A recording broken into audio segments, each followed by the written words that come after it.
بسم اللہ الرحمن الرحیم۔ السلام علیکم۔ فرعون کو شیطان کی نصیحت۔ ایک مرتبہ فرعون کے سامنے شیطان ظاہر ہوا۔ اس نے فرعون سے پوچھا کہ تجھے کس نے خدا بنایا ہے اور تیرے اندر ایسا کون سا کمال ہے کہ تو اپنے آپ کو خدا سمجھ بیٹھا۔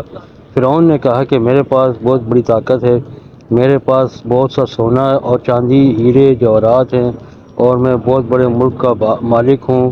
شیطان نے پوچھا اور کیا ہے تیرے پاس؟ فرعون نے کہا میرے پاس اندرونی ایسی طاقت ہے کہ جو تیرے پاس نہیں ہے۔ شیطان نے کہا دکھاؤ۔ فرعون نے فوراً حکم دیا اسی وقت 1000 جادوگر بلائے جائیں، وہ سب مل کر شیطان کو اپنی پھونکوں اور اثر سے اڑا دیں۔ انہوں نے اپنا جادو دکھایا۔ شیطان کو بھی اللہ نے بڑا علم دیا ہے۔ شیطان نے ایک پھونک ماری جس سے سارے جادوگروں کے اثرات ختم ہو گئے، اور دوسری مرتبہ پھر 1000 جادوگروں نے اپنا جادو دکھایا اور شیطان نے پھر پھونک ماری جس سے ان کا اثر ختم ہو گیا۔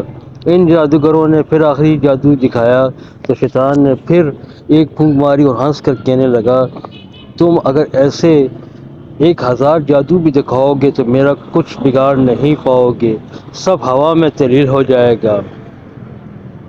اور فرعون یاد رکھ، مجھے اللہ تعالیٰ نے ایسی چیزیں عطا فرمائی ہیں لیکن پھر بھی اللہ تعالیٰ نے مجھے اپنا محبوب نہیں بنایا اور مجھے اپنا فرمانبردار بندہ ماننے سے بھی انکار کر دیا، اور تو خدا کا نافرمان ہے، تو رب کیسے ہو سکتا ہے؟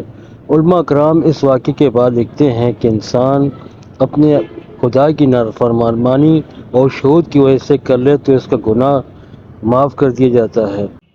نفسیاتی خواہش کی وجہ سے اگر گناہ سرزد ہو جائے اور انسان اپنے گناہوں سے توبہ کر لے تو اللہ تعالیٰ اس کو معاف فرما دیتے ہیں، لیکن اگر کوئی تکبر اور غرور کرے تو اس کو توبہ کی توفیق نہیں دیتے، یعنی تکبر اور غرور کی وجہ سے تو توبہ جیسی نعمت سے محروم ہو جاتا ہے۔ اللہ ہم سب کی حفاظت فرمائے، آمین۔ اس طرح کے واقعات کے لیے اس چینل کو سبسکرائب کر دیجیے۔